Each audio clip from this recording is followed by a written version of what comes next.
বনি হাশেম গোত্রের রুকানা নামে এক মুশরিক পালোয়ান ছিল। সে খুব শক্তিশালী ও সাহসী ছিল, ওকে কেউ পরাভূত করতে পারত না। সে ইজম নামে এক জঙ্গলে থাকত, ওখানে ছাগল চড়াতো এবং খুবই সম্পদশালী ছিল। একদিন হুজুর সাল্লাল্লাহু আলাইহি ওয়াসাল্লাম একাকী সেই জঙ্গল দিয়ে যাচ্ছিলেন। রুকানা তাকে দেখে সামনে এসে বলল, হে মুহাম্মদ, তুমি তো সেই ব্যক্তি যে আমাদের দেবতা লাত ও উজ্জাতের কুচ্ছা রটনা করো এবং ঘৃণা করো এবং স্বীয় এক খোদার শ্রেষ্ঠত্ব বর্ণনা করো। তোমার প্রতি যদি আমার সহানুভূতি না থাকতো তাহলে আজ আমি তোমাকে মেরেই ফেলতাম। নাউজুবিল্লাহ। যা হোক, এসো আমার সাথে কুস্তি লড়তে এসো। তুমি তোমার খোদাকে ডাকো আর আমি আমার লাত উজ্জাকে ডাকতে থাকি, দেখি তোমার খোদার কাছে কত শক্তি রয়েছে। রাসূল সাল্লাল্লাহু আলাইহি ওয়াসাল্লাম ফরমালেন, তুমি যদি সত্যি কুস্তি লড়তে চাও তাহলে চলো, আমি প্রস্তুত আছি। রুকানা এই জবাব শুনে হতভম্ব হয়ে গেল। পরে ভীষণ অহংকারের সাথে কুস্তি লড়ার জন্য দাঁড়িয়ে গেল। হুজুর সাল্লাল্লাহু আলাইহি ওয়াসাল্লাম প্রথম ধাক্কায় ওকে ফেলে দিলেন এবং ওর বুকের উপর চড়ে বসলেন। রুকানা জীবনে এই প্রথমবার ধরাশায়ী হয়ে বড় লজ্জিত ও আশ্চর্যান্বিত হয়ে গেল। সে বলল, হে মুহাম্মদ, আমার বুক থেকে উঠে যাও, আমার লাত উজ্জাত আমার দিকে খেয়াল করেনি, আর একবার কুস্তি লড়ার সুযোগ দাও।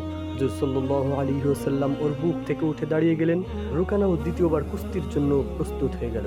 এবারও রুকানাকে চোখের পলকে রাসূল সাল্লাল্লাহু আলাইহি ওয়াসাল্লাম ফেলে দিলেন।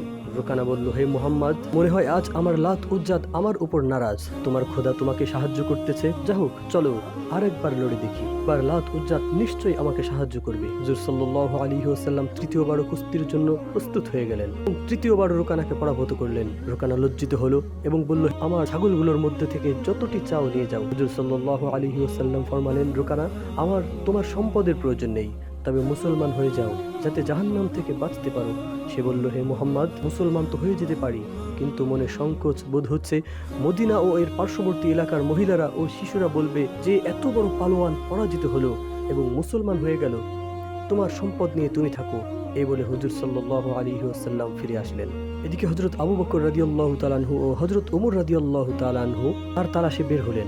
হুজুর ইজমের জঙ্গলের দিকে তাশরিফ নিয়ে যাওয়ার কথা শুনে খুবই চিন্তিত ছিলেন, কেননা ওদিকে রোকানা পালোয়ান থাকে, হয়তো হুজুর সাল্লাল্লাহু আলাইহি ওয়াসাল্লামকে কষ্ট দিতে পারে। যাই হোক, হুজুর সাল্লাল্লাহু আলাইহি ওয়াসাল্লামকে ফিরে আসতে দেখে উভয়ে হুজুরের খেদমতে হাজির হলেন এবং আরজ করলেন, ইয়া রাসূলুল্লাহ, আপনি ওদিকে কেন গিয়েছিলেন? আপনি কি জানেন না যে ওদিকে ইসলামের পরম শত্রু রুকানা থাকে? হুজুর সাল্লাল্লাহু আলাইহি ওয়াসাল্লাম এটা শুনে মুচকি হেসে বললেন, যখন আমার আল্লাহ সব সময় আমার কাছে আছে তখন রুকানাকে ভয় করার কি আছে? রুকানার বাহাদুরির কাহিনী শুনো। এই বলে তিনি সমস্ত কাহিনী শোনালেন। হযরত সিদ্দিক আকবর ও ওমরে ফারুক রাদিয়াল্লাহু তাআলা আনহুমা এই ঘটনা শুনে খুবই খুশি হলেন এবং আরজ করলেন, হুজুর, সে এমন একজন পালোয়ান ছিল যাকে আজ পর্যন্ত কেউ পরাস্ত করতে পারেনি। তাকে ফেলাটা একমাত্র রাসূল সাল্লাল্লাহু আলাইহি ওয়াসাল্লামেরই কাজ। সুবহানাল্লাহ।